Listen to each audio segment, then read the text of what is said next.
Hello and welcome back to another exciting episode of Hubcast by SetHub, your go-to platform where industry leaders, innovators and visionaries share insights into that matter. Today we are delighted to welcome Dr. Baydoun, one of the most iconic names in the world of real estate development, not just in Dubai, but in the region and even globally. Known affectionately as the Doctor of Real Estate, Dr. Baydoun brings decades of experience, a strategic perspective, and a passion for shaping cities. Stay tuned as we reflect on the past, review the present, and look into the crystal ball of the real estate world. Welcome. Thank you. Good to have you here. Pleasure.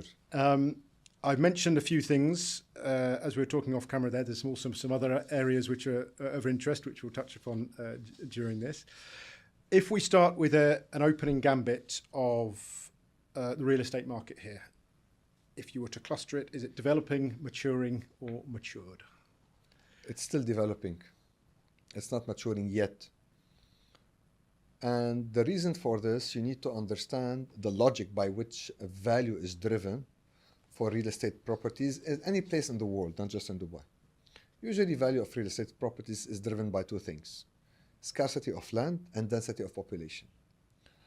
In Dubai, nowadays, the size of the population went, actually in UAE, above 10 million residents, which is a record in the history of the country. That's one. Second, in prime areas, and mark my word, like put 3 underline under prime areas, the lands are becoming very, very rare. So it's a pure matter of supply and demand. Demand is high, the supply is low, the prices are going up. Now, let me bring another perspective to the table. If you are a millionaire or a billionaire, what are your international options? Miami, which is expensive and not safe. We all know what's going on in Europe, and Singapore, which is an island. Most of the land is developed, and you have Dubai. And still up till now, the price of property in Dubai is just 20% the price of property in Europe. There is no logic for that. One of the safest cities in the world, one of the best places to do business, a city that's ahead of most of the world. Let's park China and Japan on the side for a second. Best entertainment, best lifestyle. You have all the ingredients of success. And it's a no-brainer for any millionaire or a billionaire but to move here. So they have a lot of people coming to Dubai, but not any type of people. Those are quality people with high ability to spend. And that's going to keep driving the value of properties up. We're going to start the maturity process the moment the prices of properties are close to the prices of properties in Europe. And we are still far from reaching that level.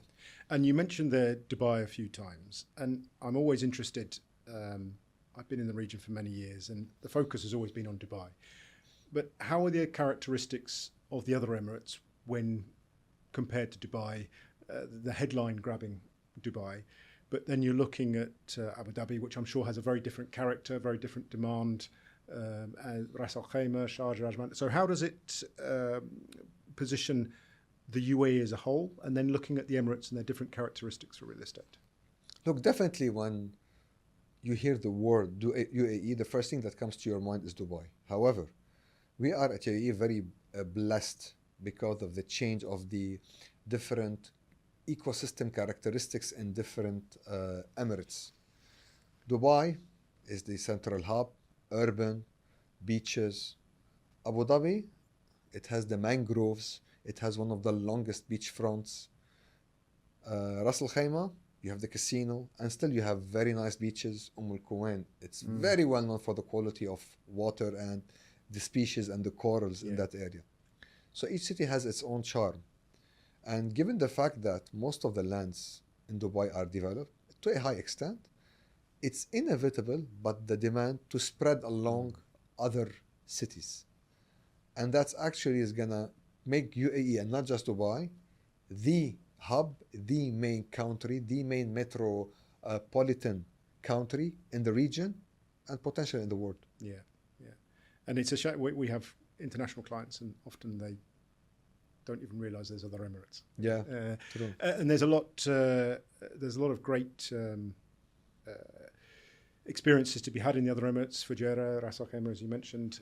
Ras Al Khaimah will be an interesting one, a real investment into innovation there as well, Yeah. and obviously the casino side of things, which would be interesting to see how that pans out as well.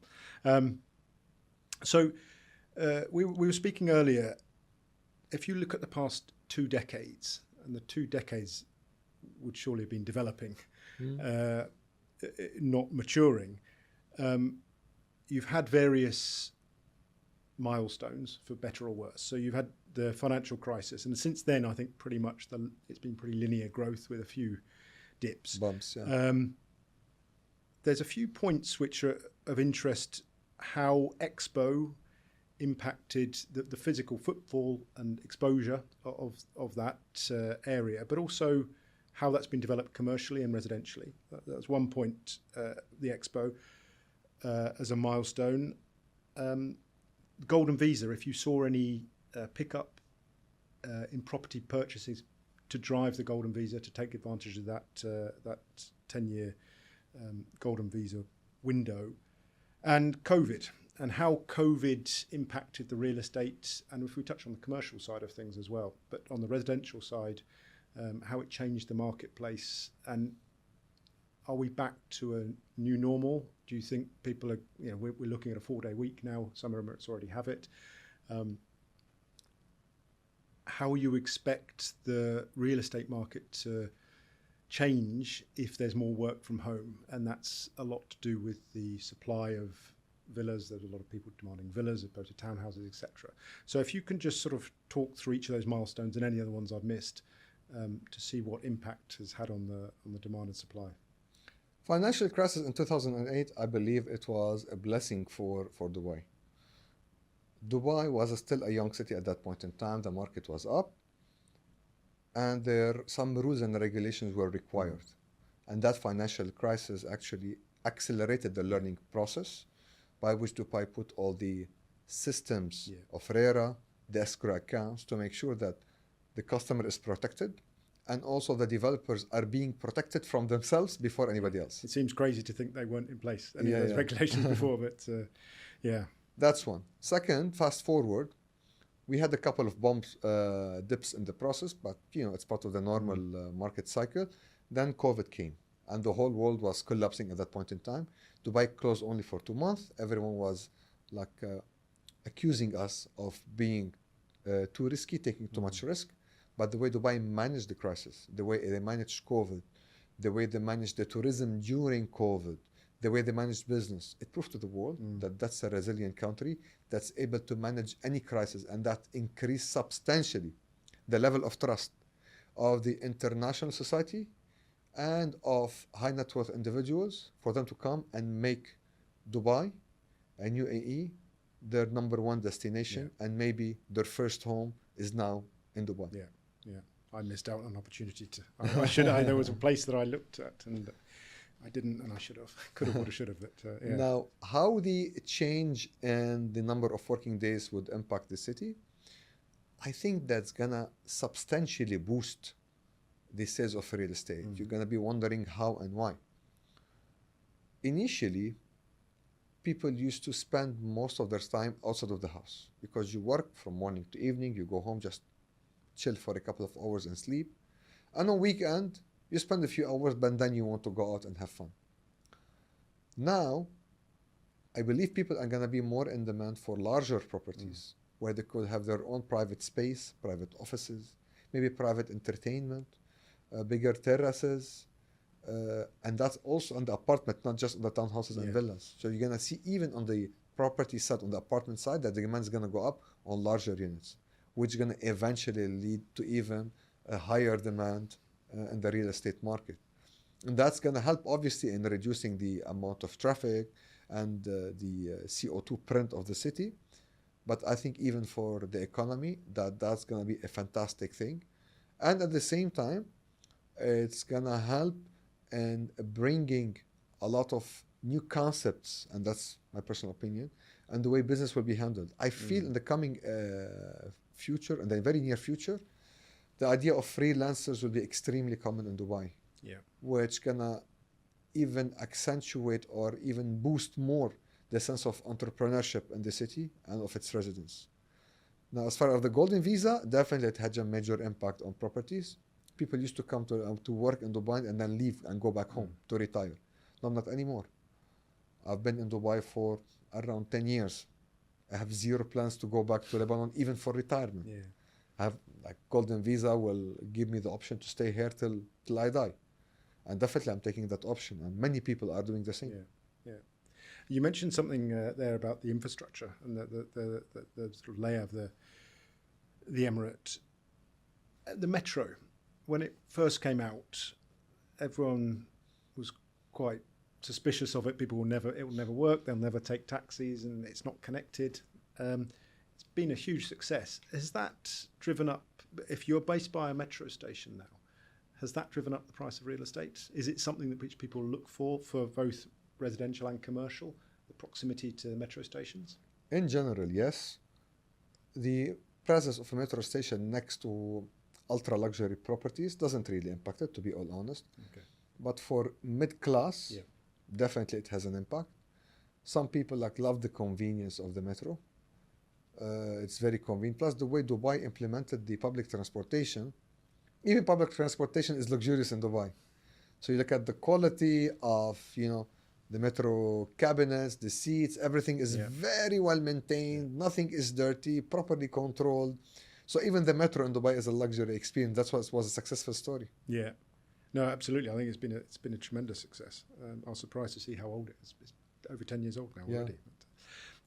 One of the questions which always curious is as to the government's policy, and I appreciate this maybe a little sensitive, but the synergy between developers and the government insofar as managing the supply and demand, which you mentioned earlier, and how that sort of feeds into the government's fiscal policies, and looking at things like development of villas or townhouses and apartments and mid-market, as you touched upon just there, to affordable homes to villas.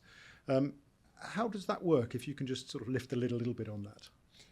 Recently, the government put some regulations to force the developers to include affordable housing as part of their communities, which is, I believe, it's a great move by the government, because it's taking into account not just the economic dimension and the economic success of the city, it's making sure that social equity is being provided for everyone, and that's something that's highly appreciated.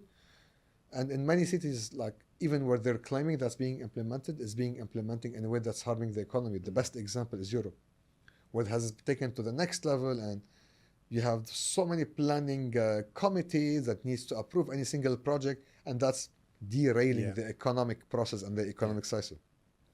Dubai just nailed the absolute right balance, by which you are securing a proper home for each and every person, and at the same time, we're not slowing down the wheel of economic growth. Yeah, no, absolutely. First-time investors, what's the availability percentage-wise of off-plan and completed properties? I know there's a lot of government figures out on that. And what would you advise if you have a first-time buyer here, off-plan or completed? Start with completed. Gut instinct, completed. I'll tell you why. When you start with the completed, that's something that you could either live in or something that you could rent on the spot. The profit margin or the return on equity is higher in off-plan because you get a better deal. However, it's a good learning experience to go through the process of buying a property, understanding how the property market works, do your own research. Then you're going to have the confidence that, okay, my first property is generating money now. Then it's time for you to venture to have the second one, which could be off-plan. For me, in my own portfolio, I always make sure I have 3 buckets. Bucket number 1, which is ready, that's generating money now. Bucket number 2, which has off-plan properties that I'm expecting to make higher yield, although it comes with the risk of construction delay, but that's a calculated risk. And I have something that's about to be ready within 1 year, 1.5 years. So those properties are expected to make good appreciation in capital value, and at the same time good ROI, not as high as the off-plan, but it's a safer option. Still, it's pretty much competitive. When you do this balance and you have a smart business investor that's working with you, you can structure the portfolio in a way by which your ready properties will be paying for your off-plan ones. That's the ideal scenario in my humble view. Yeah. And that's you've nailed my question of property diversity quite well there. Taken it. And when you do have that portfolio of products, and you reach a tipping point where you physically can't manage them going forward, what approaches are there for individuals who want to manage a larger portfolio of properties? Two simple ways. Either you put it on holiday homes and someone will lease it for you on daily basis and they're going to manage the whole thing. Or even if you want to lease it long term, you can deal with a big agent that can manage the portfolio on your behalf. And if you're dealing with top agency, many of them now they do provide such a service, which is like an after sales service. Yeah. And the glamorous side is residential. The perhaps less glamorous, but maybe more profitable, is the commercial side of things. Just some figures. The commercial property market in Dubai has, in 2024, recorded a 24% increase in sales transactions. I'm interested to get some feedback on that, and again, how the Emirates differ from a commercial real estate side of things, how investors can potentially access that, what trends you're looking at, and again, the supply and demand, which it all comes back to, and maybe aligning with government policies, because commercial, certainly with industry, is much closer aligned to the government's strategy on things. Look, let's zoom out to the strategy level before we go into the nitty-gritty details. On a strategy level, you need to look at the economic activities that are driving the economy. In general, up till for the last few years, the economy of Dubai is mostly reliant on services. Abu Dhabi, obviously, this is where you have the oil. Now, the beautiful thing about the UAE in general is that there is so much diversification and economic activities driven by either encouraging companies to come and invest and move their headquarters to Dubai, particularly when it comes to sustainability, IT, and now artificial intelligence, or through acquisition of big companies that are handling those sectors, and that's what Abu Dhabi is doing recently, and then they're moving the headquarters of those companies to Abu Dhabi. By this, you're going to have a full diversification of the economy, and I'm not sure if you're following, but UAE in general, they are highly focusing on industries and boosting industrial zones. That's going to create a certain level of economic sustainability, and that will allow to diversify even more the economy to make it more stable, more mature, and that's eventually is going to lead to more demand on commercial space. Yeah. You need places for those companies needs to be relocated or even established. And today, I don't believe there is enough office space, particularly in Dubai. So that's why the demand is going up. And you told me that there are 24% increase in the transaction office space. I would promise you it's only 24% because there isn't enough properties to be sold. It's capped. So if you had more commercial properties available in the market, the transaction increase in terms of percentage would have been way higher. I know in the past it was a case that offices and companies wanted a floor or 2 floors of a building, and they physically couldn't do it. So they held off, and the developers or the property owners that had that big square footage could charge an absolute premium. And I guess that's just exacerbated now with the lack of supply. True. Supply. In terms of acquisition of properties, banks are becoming more and more friendly as the banking system here becomes more and more mature. What we see is a lot of corporates, people trying to take advantage of the tax, the favourable tax rate here, and the ability to generate more revenue. So we're seeing a lot of people deciding, should I buy through a company or buy as an individual? What's your take on the different methods which you can purchase a property by? Look, it depends on the conditions of each person, but personally I prefer to buy the property as an individual. Remember, when you buy a property under a company and then you make any capital gain or any return on investment, and you hit the threshold by which you kick in the corporate tax, you have to pay tax for that. However, if for jurisdictional reasons, for inheritance reasons, you prefer to put it under a company, still you can swallow the tax component, that's fine. But in general, I think buying as an individual is the best option. Yeah. And sustainability, it's a bit of a buzzword. It's becoming more and more important at a government level, at a corporate level. When people think real estate, they don't always think sustainability. What steps are corporations, the big developers here, taking, not just to be green, but also the environmental, the social, and the governance side of things, from a sustainability point of view? Look, the most cliche thing that's happening in the world when it comes to sustainability and real estate is getting certifications, whether that's LEED, BREEAM.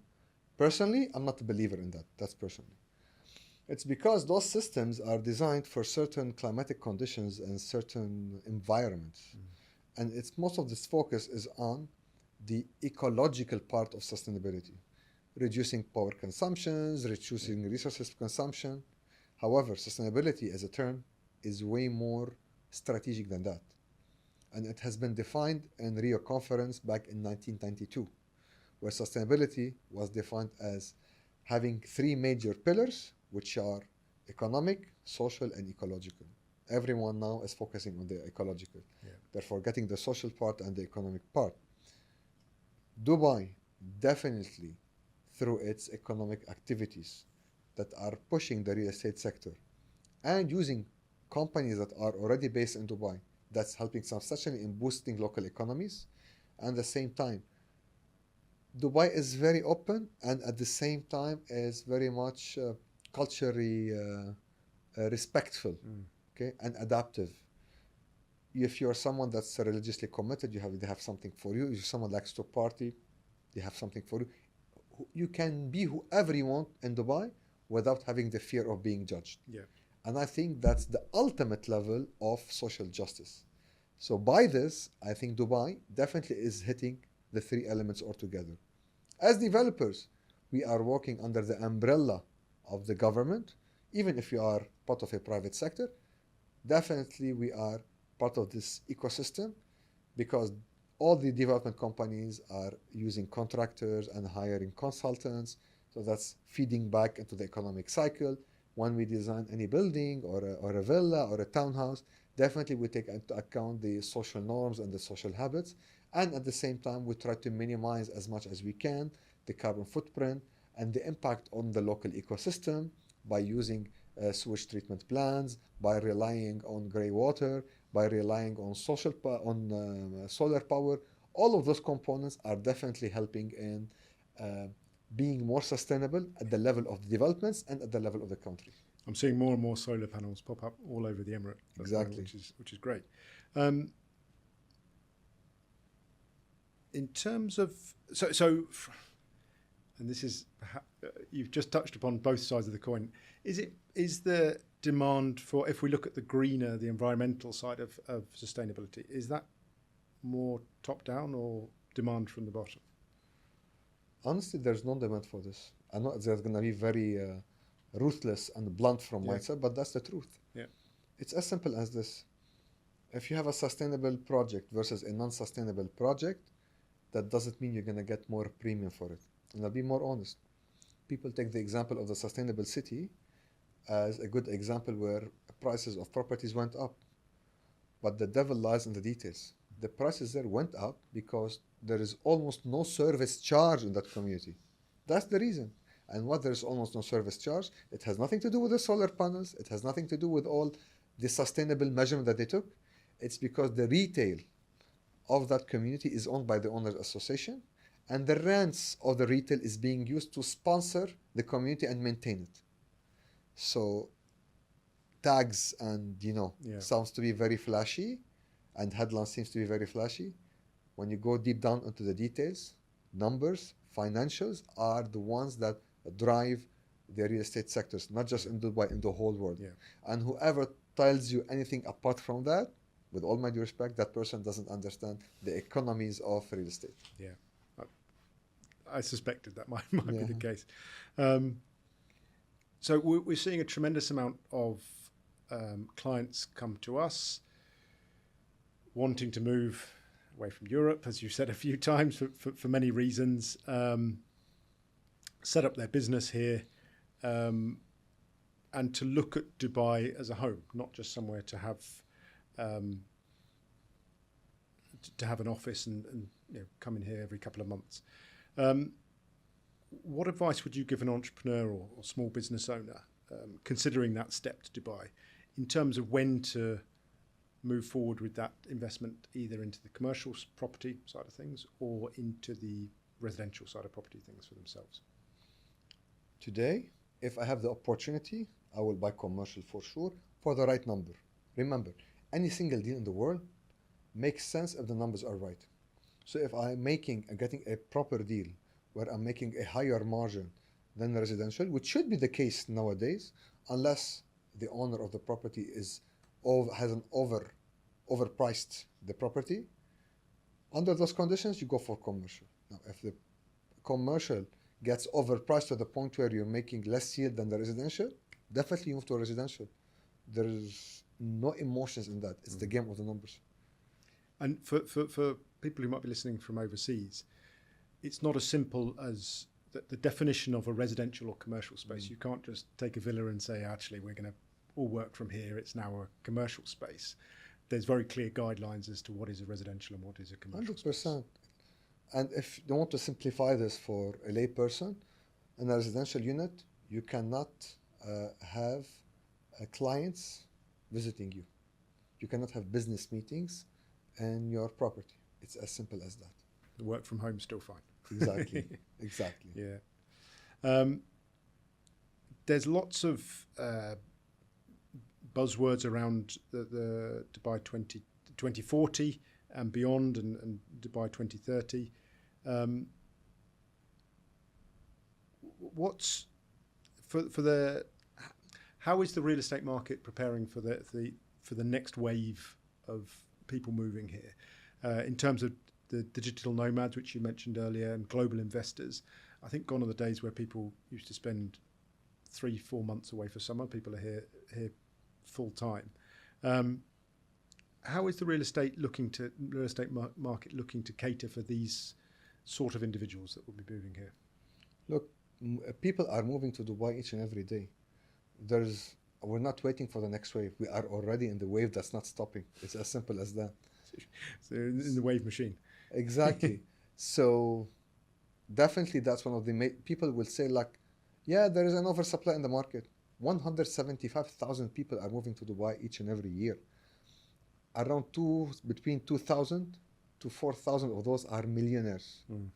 In addition, if you look at the number of trade licenses issued in Dubai last year alone, it's 4,500. Just do the math. Yeah.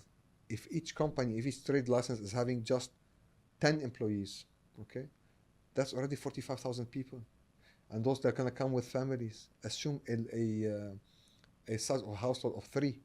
That's around 150,000 people moving into Dubai. And we see that firsthand because we deal with the licenses being pushed in here, and the volume, it's just increasing from all around the world. Yeah. It's Europe, Australia, Americas, Brazil, Africa, wherever it may be. People are moving here. Brand Dubai has done a wonderful job. True. And that they want a slice of both from a tax perspective, the tax friendly environment, and also the safety, as you mentioned earlier, and the quality of living. That's what they're after, and the opportunity to make good business. So if we touched a bit on the industry side of things, but from your perspective, you've been in the industry for many, many years.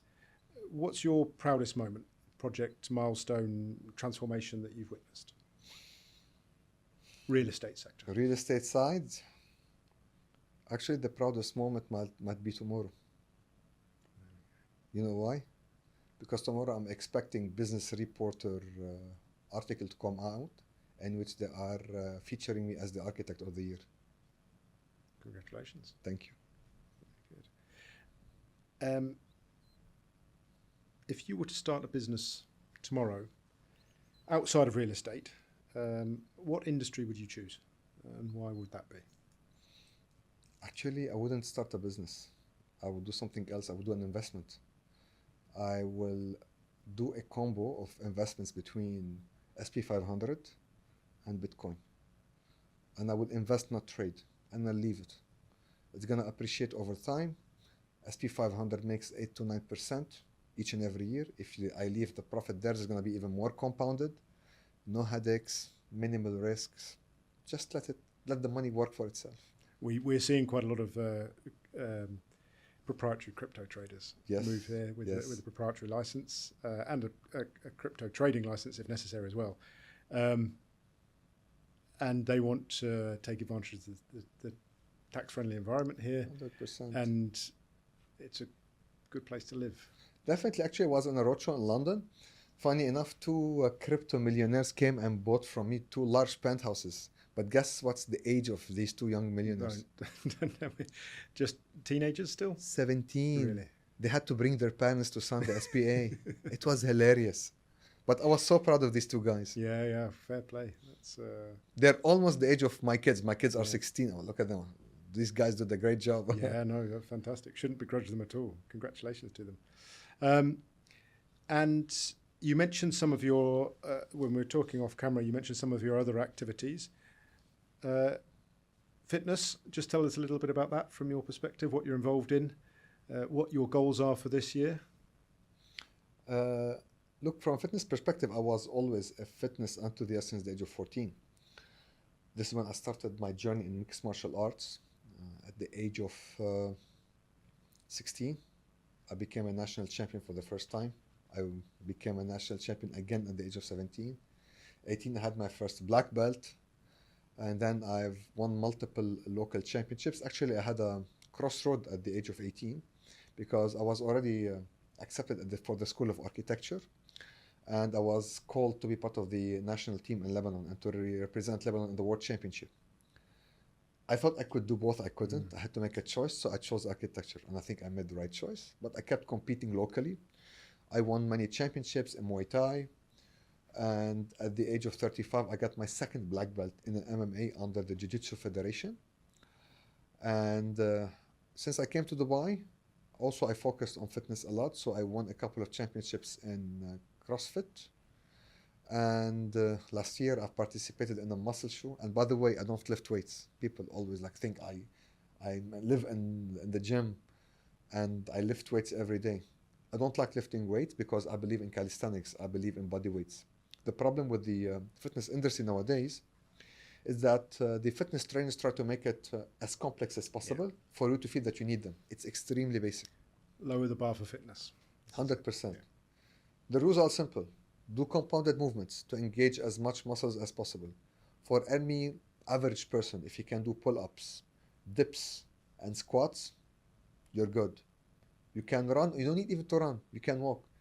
Kill your 10,000 steps each and every day. Do strength training, calisthenics 3 times per week. Watch your diet. Ideally, if you can skip the breakfast to do intermittent fasting. Eat as much whole food as possible. Reduce the complex carbs. Actually, no, reduce the simple carbs. Focus on complex carbs. And eat as much protein as you can. Try to hit a minimum of 0.6 to 1.2 grams per body weight. And you're sorted out. You're sorted out. Simple as that. It's as simple. That's what I do. Yeah. And everyone saw my shape on Instagram. That's what I do. And by the way, when I participated in the muscle show, I didn't do any preparations. That's my shape all year long.